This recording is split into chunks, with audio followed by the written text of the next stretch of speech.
Bonjour à tous et à toutes, on est heureux de vous retrouver pour ce grand entretien un peu extraordinaire et un peu spécial sur un format un peu plus long que d'habitude parce qu'on a beaucoup de choses à se raconter. Je suis avec Gilles Van der Poten. Bonjour Gilles. Bonjour Frédéric. Vous êtes le directeur de Reporters d'Espoir. On va parler évidemment de Reporters d'Espoir. On est dans un lieu un petit peu étonnant et atypique chez Desrolles, qui est connu depuis plus de 2 siècles pour faire notamment beaucoup de sensibilisation et de pédagogie pour faire découvrir et la cause animale et les animaux. Et la nature et l'environnement, la biodiversité. Et voilà. Et justement, je voulais commencer par un sujet d'actualité. On est en ce moment en plein dans une campagne électorale présidentielle où un des éléments de débat, c'est la question de l'urgence climatique. Alors, on ne va pas traiter et résoudre le problème de l'urgence climatique. En revanche, par rapport à votre métier de journaliste et à ce que vous voyez chez Reporters d'Espoir, est-ce qu'on peut dire que les médias, aujourd'hui, ont une responsabilité ou un rôle dans la manière à la fois de traiter cette question ou de ne pas la traiter d'ailleurs? Je pense que c'est un sujet, le climat, le traitement médiatique du climat qu'on observe depuis 5-6 ans à Reporters d'Espoir, depuis la COP21 en fait, quand elle s'est tenue à Paris. Et ce qu'on a vu à l'époque, enfin même jusqu'à il y a 2-3 ans, il y avait quand même une couverture très, très, très faible en fait, des sujets climatiques. Notamment, enfin, on a cru analyser le fait que la culture scientifique des journalistes était assez faible, puisqu'on est plutôt des littéraires en général. Donc peut-être que ça peut créer une appréhension, on se dit, bon, on ne maîtrise pas toutes les composantes du sujet, donc on va s'abstenir de le traiter. Mais ce qu'on a vu aussi, c'est un manque d'intérêt pour le sujet dans les rédactions, dans les directions de rédaction. Le climat, c'était quand même le parent pauvre. Et les mouvements de jeunesse pour le climat ont boosté tout ça, l'effet Greta Thunberg, mais pas seulement. On montrait qu'il y avait un intérêt ou une appétence d'un certain public pour ces sujets, avec une espèce de paradoxe. Moi, j'ai cru comprendre que du coup, les gens se forment plus, qu'il y a même aujourd'hui dans des rédactions des journalistes spécialisés, mais que ça contribue aussi à une forme de cloisonnement, alors même peut-être que ça mériterait d'être traité de manière transversale. Ouais. Moi, je pense que c'est de nous donner une vision de la complexité des choses et de la diversité des sujets. C'est vrai que si le climat était mineur hier, aujourd'hui, ça devient un vrai enjeu. Il y a des sujets qui peut-être semblaient passer sous silence ou insuffisamment approfondis. Moi, ce qui m'intéresse, c'est la complémentarité des dysfonctionnements, des problèmes, des catastrophes et toute l'énergie qui est déployée par des hommes, des femmes, des collectifs, des associations, des entreprises pour chercher des solutions, chercher des réponses. Et je pense que, voilà, pour moi, c'est une des missions aujourd'hui du journaliste, c'est d'embrasser cette complexité des choses pour aider le public, nous tous, à se projeter dans la résolution des choses. Parce que si on ne fait pas ce boulot, à mon avis, on n'a fait que la moitié du travail, qui est d'informer tout simplement des réalités du monde.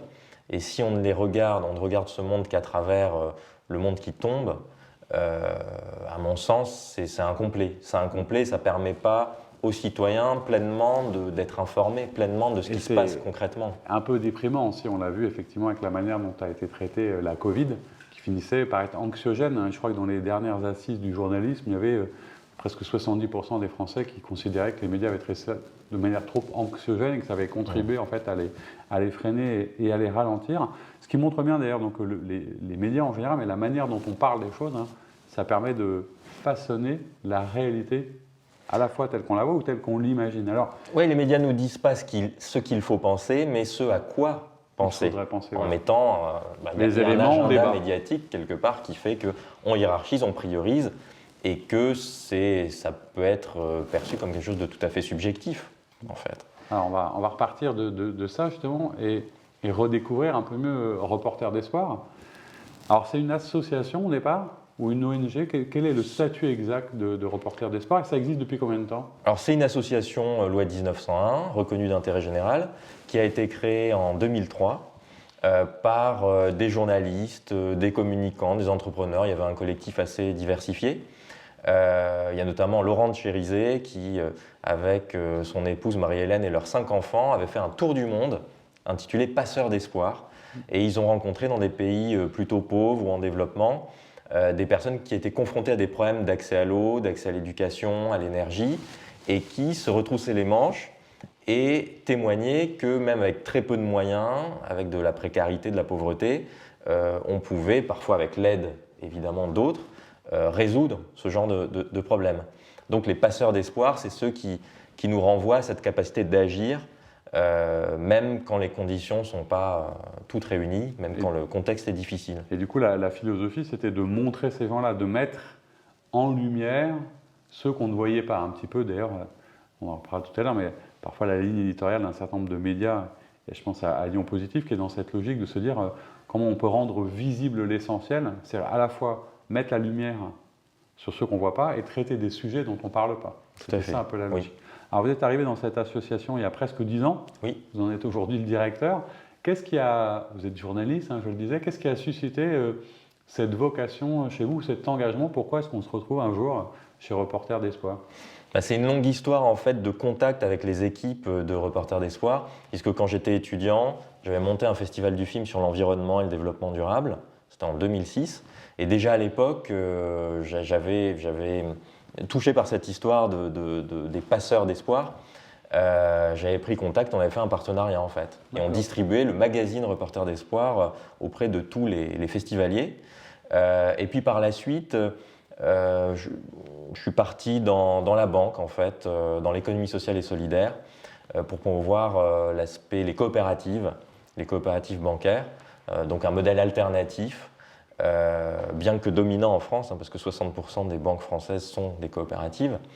Et en fait, en parallèle de ça, j'ai continué à m'intéresser à l'information, aux médias en général, et j'ai créé une collection de bouquins en fait, qui s'est intitulée Conversations pour l'avenir, avec des personnalités engagées qui nous aident à prendre du recul sur le monde, sur les enjeux écologiques, sur les enjeux sociaux, mais environnementaux essentiellement. Et j'ai fait une rencontre qui a tout changé quelque part, c'est la rencontre de Stéphane Hessel, qui à l'époque était pas connu pour son livre qui paraîtra plus tard, mais le fameux Indignez-vous. Mais on a voulu entreprendre. C'est assez extraordinaire, on en avait parlé un peu en préparant l'émission, et moi j'ai eu la chance de le rencontrer, puisqu'il avait traîné beaucoup à un moment dans la galaxie, notamment autour de Michel Rocard. Et c'était quelqu'un qui avait 90, 92, une sorte d'Edgar Morin un peu dans le style en son époque, très engagé, un résistant, etc. Et qu'est-ce que vous aviez fait comme ouvrage avec lui? Du coup, ça parlait de quoi? Ça parlait d'engagement de la jeunesse, parce que moi je sortais de mes études et c'était la crise de 2008-2009. Donc on nous disait, à ton avenir, chômage, difficulté à trouver un emploi, crise climatique, etc. Je lui dis, c'est peut-être le moment de prendre du recul, d'aller voir des gens qui ont 9 décennies, comme c'est le cas de Stéphane Hessel à l'époque, pour les interroger sur eux qui ont été confrontés à d'énormes problèmes, même s'ils n'avaient pas conscience, et Stéphane Hessel me disait souvent, le mot « terre » ne figurait pas dans la Déclaration universelle des droits de l'homme. Cela étant, ils avaient traversé, en l'occurrence, une guerre mondiale. Stéphane Hessel avait été incarcéré à 2 reprises dans des camps de concentration. Voilà, donc ça pose quand même le niveau de difficulté. Et puis s'est engagé par la suite dans la constitution de toutes les organisations internationales de pacification, en fait. Donc il s'est retrouvé comme assistant de René Cassin quand la Déclaration universelle des droits de l'homme était en cours de rédaction. Après, dans les grandes ONG, Agri-Sud, l'aide au développement, l'agriculture dans les pays pauvres. Une rencontre un peu déterminante. Une rencontre importante. Et ce qui est assez étonnant, c'est qu'on a l'impression, malheureusement parfois, que l'histoire se répète. C'est-à-dire que 15-16 ans après, on est encore à s'interroger d'ailleurs sur ce qui fait l'engagement de la jeunesse et comment la jeunesse s'engage. Quand on voit ce qui se passe d'un point de vue international, la manière dont les jeunes ont été impactés par la Covid, par la crise, et qui, eux, ne vont moins voter parce que ce n'est pas forcément leur truc, il y a quand même encore toujours des jeunes qui s'engagent. C'est ça aussi qui donne un peu d'espoir. Ouais. Il y a d'autres modalités d'engagement, effectivement, que le vote. Et c'était la question centrale de notre entretien avec Stéphane Hessel, c'est-à-dire où et comment la jeunesse peut s'engager aujourd'hui. C'est vrai que la cause écologique, donc notre livre a été réalisé en 2009 et paru en 2011, c'était déjà une évidence en fait. Mais une évidence qui met du temps. Ça, c'est aussi quelque chose qui est assez frappant. C'est-à-dire qu'on va regarder un petit peu l'actualité aujourd'hui de ce qu'on appelle le journalisme de solution. On va essayer de le définir un peu ensemble. Mais c'est comme si tout ça avait mis beaucoup de temps avant d'infuser, d'arriver a une certaine connaissance, puisqu'on voit dans les médias aujourd'hui, il y a parfois des rubriques dédiées aux initiatives, aux solutions, ça débute, mais ce n'est pas encore si répandu que ça. Non, ça a pris du temps, depuis les premières conférences climat 1972, le rapport du Club de Rome. Oui, on a pris du temps, les candidatures écologistes, etc. On a pris du temps pour le concevoir comme un objet qui engageait toute la société, en fait, qui n'était pas, c'était pas une dimension purement politique, partisane. C'est un enjeu qui nous engage collectivement. Voilà, on a pris du temps globalement. Les médias aussi ont pris du temps à s'en emparer, les politiques aussi, enfin, tout ça, responsabilité collective, quoi. Alors dans les sujets qui comptent, il y en a plein d'autres, etc. Chez Reporters d'Espoir, il y a évidemment ces questions climatiques, mais il y en a d'autres.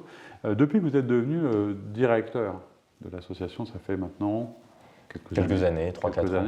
Quelles sont les orientations ou les priorités de votre association? Concrètement, qu'est-ce que vous faites à la fois pour le grand public et aussi pour les confrères journalistes? Comment vous fonctionnez et quel est votre rôle aujourd'hui? Alors on a une grosse action axée sur les journalistes et l'écosystème des médias. On est très B2B, on pourrait dire, au sens où on est là pour apporter des outils aux journalistes qui veulent s'engager dans une démarche de journalisme de solution, faire évoluer leurs médias, créer de nouvelles lignes éditoriales. Donc on a plusieurs outils pour ça. Il y a un prix pour mettre à l'honneur, parce qu'il serait injuste de dire que les journalistes ne font rien. Il y a une richesse telle de médias, de lignes éditoriales, il y a 35 000 journalistes dotés d'une carte de presse en France. Il y a évidemment une richesse et plein de contenus, de reportages très intéressants. Un prix d'ailleurs qui va bientôt s'ouvrir. Hein. Je crois que les candidatures vont être lancées très prochainement. Elles sont ouvertes jusqu'au 20 avril. 20 avril. Voilà. Donc, tout ça sur le site internet, on indiquera l'ensemble des coordonnées et des moyens pour aller... Le prix, ça fait 18 ans qu'il existe. On a distingué plus de 120 journalistes et innovateurs des médias. Et on a vu l'impact, en fait. Ça a aidé certains journalistes à promouvoir le journalisme de solution au sein de leur rédaction, à être pris au sérieux, à pouvoir prolonger parfois la durée de leur rubrique, de leur chronique. Ça eux-mêmes, pour certains qui n'avaient pas mis de nom journaliste de solution sur leur pratique, et d'ailleurs c'est pas important en soi, mais ils se sont dit ah oui tiens, ça me donne envie d'en faire davantage, des articles qui ont un angle problème plus solution. Alors justement c'est quoi, parce qu'on en parle un peu, on l'imagine, mais concrètement comment on définit, quels sont les critères qui disent voilà comment on fait du journalisme de solution? C'est quoi la petite méthodologie qui permet de dire on est dans cette voie-là? Vous avez raison, c'est bien une méthodologie, c'est pas une idéologie, c'est une méthodologie qu'on a approfondie en fait au sein de la deuxième action. Donc à côté du prix, il y a le Lab Reporters d'Espoir, qui est notre institut d'études, de recherche, de mesure de l'impact des messages médiatiques aussi. Alors le journalisme de solution, pour le définir tout simplement, c'est une manière de couvrir à la fois les dysfonctionnements qui ont lieu dans la société, les problèmes, les catastrophes, mais aussi les situations de résilience, les réponses, voire les solutions. Alors c'est un absolu, enfin, c'est un idéal de trouver des solutions. L'idée étant de trouver des initiatives qui apportent à une échelle locale, régionale, nationale, dans le respect des contraintes locales en fait, mais qui peuvent être reproductibles, des réponses concrètes à des défis économiques, sociaux, environnementaux. Donc c'est problème plus solution, difficulté plus résilience. On pourrait dire que quelque part c'est la sixième question que peuvent se poser les journalistes. 5 why. Voilà, les 5 qui, why, quoi, why, où, why, comment. Ouais. Ben, c'est et maintenant qu'est-ce qui se passe? Qu'est-ce qu'on peut faire? Le et après. Voilà, et après. Et c'est pas qu'est-ce que peut faire le journaliste, parce qu'il ne s'agit pas pour le journaliste de s'engager. Il s'agit toujours de conserver une distance critique, son recul en toute chose, mais de s'interroger sur est-ce qu'il existe des réponses? Est-ce qu'il y a des gens, des organisations qui font des choses pour résoudre ce problème? Parce que souvent on nous pose la question, ah oui, mais ça implique que le journaliste lui-même s'engage. Pas du tout. Le journaliste qui fasse du journalisme politique, économique ou du journalisme de solution, il n'est pas obligé de s'engager, il n'est pas obligé de donner son avis. Il peut analyser froidement la situation, comme il peut aussi prendre parti, comme on le voit dans tous les journaux d'opinion. Être journaliste, en fonction de l'endroit où on travaille, en fonction de la ligne éditoriale, et c'est bien ça qu'elle sert, définir une ligne éditoriale, ça raconte bien la manière dont on choisit et les sujets, et les angles, et les manières de le traiter. Donc c'est une forme d'engagement, au sens où on choisit comme un filtre pour regarder telle et telle chose, voilà, sans forcément... s'engager dans le sujet que l'on traite. Donc le lab, le prix, et il y a un troisième pilier, je crois, dans votre... Tout à fait, la France des solutions. Voilà. Donc là, c'est une marque qu'on a créée pour, dans notre pays qu'on dit particulièrement pessimiste, aller chercher des raisons, justement, de croire dans notre pays, sa capacité à innover, entreprendre des actions économiques, sociales, environnementales, et les donner à voir, en fait, à travers le rassemblement des médias. Donc il y a 50 médias, de TF1 à France Télévisions, de toute la presse régionale, le Progrès de Lyon comme la Dépêche du Midi et Ouest France, la radio, des médias spécialisés aussi dans les solutions. J'espère bien que Immédiat Positif et Lyon Positif nous rejoindront cette année. Certainement, et d'ailleurs c'est amusant parce que pour la petite histoire, c'est un agrégateur de contenu en fait, la France des solutions, c'est que vous rassemblez différentes sources, vous les éditorialisez et on raconte des histoires en provenant d'un certain nombre d'endroits. C'est exactement la logique qu'on a menée sur Lyon Positif, qui essayait de se dire qu'on avait envie de rassembler avec toutes les sources, que ce soit print, podcast, vidéo, et une promesse très simple, tout ce qui est positif à Lyon est sur Lyon Positif.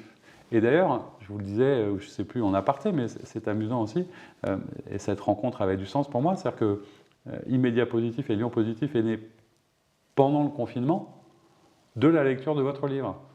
C'est-à-dire que rien de tel pour nous faire plaisir. Voilà, j'aurais pu vous le demander dédicacé, mais c'est vrai que toute plaisanterie mise à part, on était dans une réflexion comme ça en train de se dire, voilà, on est en plein Covid et en plein confinement, on a des chaînes en continu qui nous abreuvent d'un certain nombre de choses, il y a un côté assez anxiogène à tout ça, on se doute à la fois que c'est ni inspirant, ni positif, ni engageant, et que derrière, il y a peut-être d'autres manières de raconter le monde et d'autres manières de permettre ce qu'on appelle l'action par l'inspiration, c'est-à-dire qu'à un moment, les gens vont s'engager en étant inspirés. Et c'est vraiment la logique que vous défendez.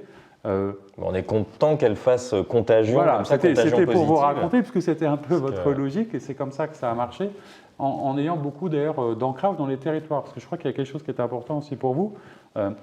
La France des solutions, ça veut dire que ça se fait partout, dans plein de lieux, et y compris beaucoup pour le local. C'est pourquoi le local, l'ancrage territorial, est, à votre sens, l'endroit où ça se passe en fait. Ça se passe forcément sur le terrain. Et tout ne se passe pas dans les grandes villes, donc ça se passe sur tous les territoires. C'est vrai que nous, les initiatives qu'on va chercher, qu'on agrège, que les équipes de Reporters Espoir identifient, elles ont lieu partout en France et même à l'étranger évidemment. Mais c'est vrai que, en fait, on se rend compte que quand on prend la peine de regarder localement, partout on trouve des initiatives. Et si elles sont plus maritimes dans le Grand Ouest et plus axées sur la forêt en Alsace, etc. Enfin, des initiatives, on en trouve partout.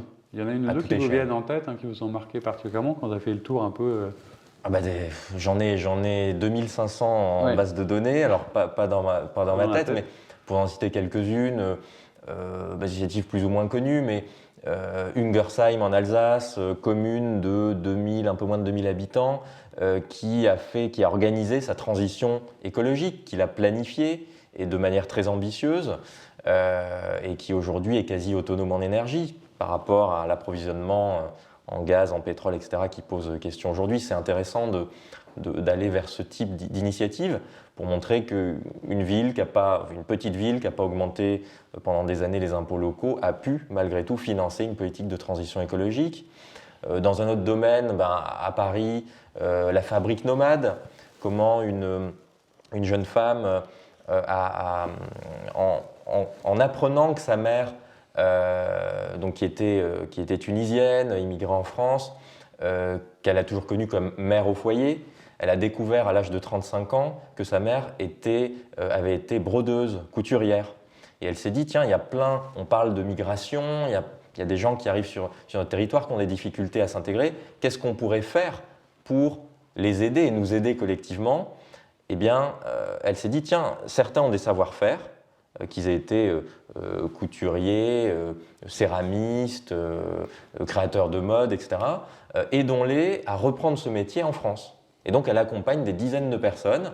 Elle travaille avec plein d'ateliers de couture, des designers, LVMH, etc. Il y a des gens qui retrouvent rapidement une formation et un emploi derrière. Et comme on le sait, retrouver un emploi derrière, c'est une intégration facilitée dans toutes les dimensions de la vie. Donc, vous voyez, une initiative écologique d'un côté menée par le maire d'une commune et ses élus, une entrepreneur associative sur ce sujet des migrations, et on se dit quelque part, tout le monde peut se retrouver dans ce genre d'initiative. Tout le monde se retrouve, et ce qui est intéressant du coup, c'est qu'il y a des médias qui racontent l'histoire, parce que c'est aussi ça. Est-ce que vous avez pu mesurer l'impact de ces initiatives positives sur les médias qui s'en emparent? Ou une autre manière de raconter les choses, on pourrait se dire, quand même, on n'est pas dans un monde de bisounours, de toute façon, les médias généralement vous disent, c'est plutôt les mauvaises nouvelles qui fonctionnent, le clash, etc. Est-ce qu'on a pu mesurer l'impact pour un média, en termes peut-être de vente, d'audience, d'image, de s'intéresser tout d'un coup à des choses positives et inspirantes? On a pu le mesurer sur certaines expérimentations, sur certaines expériences. Il y a 15 ans, par exemple, on a lancé le Libé des solutions avec Libération. Libération a dit, tiens, on va tenter, c'est dans notre culture d'innover, même si tous les journalistes n'étaient pas très à l'aise avec cette idée d'un journaliste de solution. Ils disaient, où est la frontière entre communication et information? On a voulu les rassurer, et ça existe depuis 15 ans, donc c'est que la chose a été admise dans la rédaction. On a pu montrer que ça marchait. En kiosque, on a atteint des pointes à plus de 25% de vente au numéro. Donc ça veut dire qu'il y avait une appétence de la part du public. On a pu le mesurer sur d'autres médias. Nice Matin, par exemple, pour prendre un média régional, au bord de la faillite en 2014, parmi les initiatives qu'ils ont lancées pour s'en sortir et pour innover, ça a été la rubrique Solutions du site internet de Nice Matin. Et cette rubrique est celle qui génère le plus d'audience, le plus de taux de fidélité. Les newsletters sont celles qui sont les plus ouvertes quand elles sont solutions. Et c'est en plus la valeur ajoutée essentielle du site web et donc de la version numérique par rapport à la version papier. Donc ils nous ont donné tout un tas de données, de data qui témoignent que ça marche en termes d'audience, que ça marche en termes de vente et de souscription à des abonnements. D'impact positif pour que les gens s'engagent, donc ça fonctionne. Ça fonctionne. Qu'est-ce qui freine encore? Parce qu'il y a beaucoup de médias qui ne s'y sont pas mis totalement. C'est quoi le frein principal que vous rencontrez? Ou qu'est-ce que vous expliquent les journalistes, nos confrères? Qu'est-ce qu'ils disent? Soit pour pas forcément s'y mettre tout de suite, est-ce que c'est parfois l'actionnaire, est-ce que c'est parfois les contraintes techniques, est-ce qu'il faut se diversifier? Parce qu'il y a la question aujourd'hui du média, le fameux média multicanal qui doit exister sur tous les types de supports. C'est quoi les freins et comment on pourrait imaginer libérer encore plus les initiatives médiatiques? Les freins, ils peuvent être culturels, c'est-à-dire que ce n'est pas dans notre culture, ce n'est pas dans notre formation journalistique, ce n'est pas toujours dans notre appétence que d'aller vers des initiatives qui apportent des réponses. On va dire, on va là où il y a du clash, là où il y a des problèmes, là où il y a des conflits et des guerres. Il y a une idée sur laquelle le journalisme, c'est ça. Enfin, c'est ça qui fait vibrer un certain nombre d'entre nous. Et ça peut être le cas. C'est la culture du danger, la culture d'aller sur des territoires dans lesquels il est compliqué de se rendre.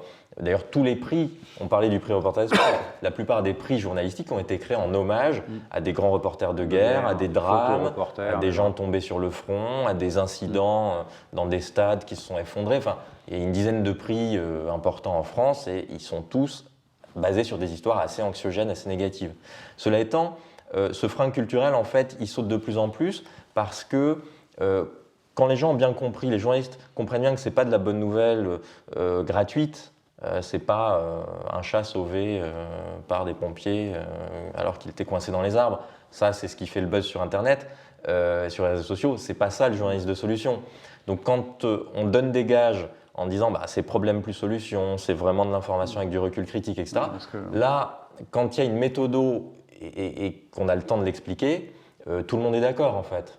Donc le frein culturel, on peut aller au-delà en expliquant en fait ce vers quoi on veut tendre. Et puis après, spontanément, les journalistes, les rédacteurs en chef, les directions des médias se rendent bien compte qu'il faut diversifier les contenus, les approches. Et de ce point de vue-là, le Covid a aidé quelque part, parce que le ras-le-bol, on a atteint un plafond en fait en termes d'informations anxiogènes. Donc c'est là aussi où les médias eux-mêmes, spontanément, viennent à couvrir des initiatives, etc. Alors parfois, ça peut paraître maladroit parce qu'on a 30 minutes d'anxiogène et puis 3 minutes d'une belle histoire gentillette. Après, il y a différentes manières d'approcher la chose et ça peut être un premier pas. Le pas d'après, ça peut être de créer une rubrique dédiée aux initiatives ou sur une thématique particulière. Et puis le pas d'après, ça va peut-être d'être intégré dans le flux et le flot de l'information, un traitement. Alors évidemment, vous allez me dire, la guerre en Ukraine, comment on traite ça de manière journaliste de solution, c'est pas évident. On peut parler des élans de solidarité, nationaux, internationaux. On peut parler de comment on essaie de résister à l'envahisseur. On va difficilement parler de solutions. Oui, il y a des sujets qui s'y prêtent peut-être pas autant. Voilà. Avec la difficulté aussi peut-être qui est que c'est vrai qu'il faut avancer dans ce sens-là, mais il y a toujours la question peut-être de la rentabilité. C'est en parler de faire quelque chose de durable. C'est aussi la rentabilité des médias, comment ça trouve son business model, comme on dit, etc. Est-ce que on a vu que c'était rentable de se diriger vers ça. Est-ce que vous qui travaillez beaucoup, par exemple, sur l'ESS aussi, les questions peut-être de RSE sont des endroits où les marques et les entreprises et les annonceurs peuvent aller pour contribuer aussi, ou peut-être des choses à raconter différemment? Oui, sur la rentabilité et le modèle économique, en quoi le journaliste de solution peut être profitable, je dirais déjà, il s'agit de convaincre les lecteurs que c'est intéressant, que c'est innovant, que ça leur apporte une valeur ajoutée. Donc là, de ce point de vue-là, on peut dire que les ventes en kiosque, les abonnements, c'est peut-être ça en priorité, vers quoi il faut se diriger. En tant que journaliste, c'est ce à quoi on peut aspirer, avoir plus de lecteurs. Ensuite, la question des annonceurs, des marques peut se poser, parce qu'elle se pose de toute façon pour l'essentiel des médias qui se financent par ce biais-là.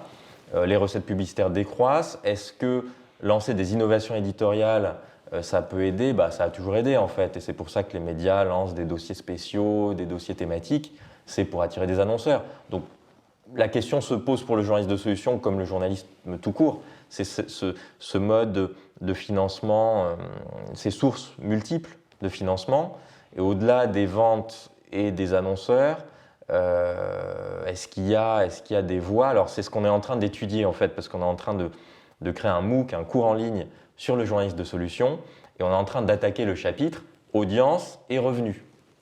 Et c'est vrai que la question, par exemple, du crowdfunding, du financement participatif, elle se pose pour des médias qui se lancent en fait, qui cherchent leur modèle, qui vont essayer de créer une communauté de gens qui vont essayer de fidéliser. Donc ça peut être bien pour un média nouveau. Après, pour des médias traditionnels, conventionnels, qui ont des décennies d'existence, peut-être qu'ils peuvent se lancer dans le financement participatif pour financer des dossiers, des nouvelles rubriques. Des événements, on le voit de toute façon. La solution, mais ce n'est pas évident. La solution aujourd'hui, elle est d'être à la fois sur tous les supports, avec tous les formats, en mélangeant le présentiel, le print, la vidéo, le podcast, pour que l'audience et le public trouvent matière à aller chercher là où il en a besoin l'information. Et vous parlez de toutes ces initiatives qui parfois d'ailleurs n'en sont pas tout à fait, et c'est vrai qu'on a vu beaucoup de choses passer sur Internet, et c'est tant mieux, de la jeune génération qui parfois lance des choses, publie des vidéos, etc. On est parfois oui, il y a une place pour la good news, voilà. Et il y a une place pour le journalisme de solution. Et c'était ma question derrière, c'est-à-dire qu'à un moment, on parle beaucoup de journalisme de solution, mais on parle aussi beaucoup de journalisme. Vous êtes journaliste, vous avez votre carte de presse. Est-ce que c'est un frein? Autrement dit, est-ce qu'on peut être journaliste ou dans une démarche de journaliste sans carte de presse, par exemple? Est-ce que vous considérez qu'il peut y avoir une démarche de journaliste sans carte de presse et que justement... il y en a. De fait, il y en a, puisque je disais, il y a 35 000 cartes de presse à peu près en France. Il y a des journalistes qui n'ont pas de carte de presse parce qu'ils ne l'ont pas demandé, parce que parfois on ne comprend pas pourquoi on n'a pas sa carte de presse. Hein. Je sais que ça arrivait à des journalistes. C'est pas le vrai sujet en fait. Pour moi, le sujet, c'est la méthode en fait. On disait les 5 W, les 5 questions, voire les 6 questions que se pose le journaliste quand il aborde un sujet. C'est la curiosité, l'esprit critique, le recul par rapport à son sujet. L'intention peut-être qu'on défend, la ligne qu'on est capable de raconter, une forme de cohérence et d'honnêteté. Enfin, c'est plus une démarche et un état d'esprit. C'est aussi ça que vous allez chercher quand vous faites votre Tour de France ou quand vous récompensez un certain nombre de personnes dans votre prix. Ouais. Qu'est-ce qu'on vous souhaite pour l'année 2022 dans votre développement, dans le développement de Reporters d'Espoir et du journalisme de solution? On peut souhaiter que, oui, malgré les événements malheureux qui se déroulent en ce moment, on puisse progresser sur cette voie collectivement avec tous les médias qui le souhaitent, en fait, hein, parce qu'on n'oblige personne. On peut espérer qu'on développe aussi une exigence dans le journalisme de solution qui pourrait passer par de nouveaux formats, de nouvelles lignes, oser faire de l'investigation de solutions. Se dire, je pense à Cache Investigation, à Mediapart, etc., des médias qui ne sont pas orientés naturellement et qui sont peut-être suspicieux vis-à-vis de cette démarche, de dire mais est-ce qu'il n'y a pas moyen justement de faire de l'investigation très critique, à charge quand il le faut, si c'est pour dénoncer des dysfonctionnements, mais aussi ne pas oublier de montrer ce qui peut faire avancer ces causes-là. Et je vois des médias comme Mediacité, par exemple, qui s'y mettent et qui montrent que c'est possible. Et des anciens journalistes de Cache Investigation qui me disent moi j'en ai un peu ras-le-bol de faire que du cash et du trash, je veux faire de l'investigation de solutions. Donc je pense qu'il y a de nouveaux champs à explorer et qu'il ne faut rien s'interdire en matière de journalisme de solutions. Donc progressons là-dessus, progressons aussi sur l'aspect constructif des choses. On le voit, alors ça vient plutôt des pays anglo-saxons, mais il y a des choses bonnes à prendre, à la BBC par exemple, comment le média peut être un intermédiaire, un médiateur entre des gens qui ont des opinions différentes, des communautés qui s'opposaient et qu'on peut tâcher de faire dialoguer. Voilà, comment le média peut faciliter la mise en relation et le dialogue entre des gens que tout oppose parfois. Il y a des initiatives comme Crossing Divides à la BBC et je pense que ça va arriver en France et que c'est intéressant à creuser. Bon, en tout cas, vous êtes un bon lieu à la fois pour observer tout ça et pour accompagner tout ça. C'était un plaisir d'échanger avec vous, Gilles. Merci. Voilà, ça donne de l'espoir aux reporters, j'allais dire, et donc aux journalistes. On est là pour ça. On va continuer ensemble. Évidemment, on suivra votre actualité. Merci de nous avoir reçus. On continuera de dialoguer. On retrouvera vos propos, notre entretien d'ailleurs dans notre magazine. Et puis quant à vous, je vous dis à très bientôt pour une nouvelle émission.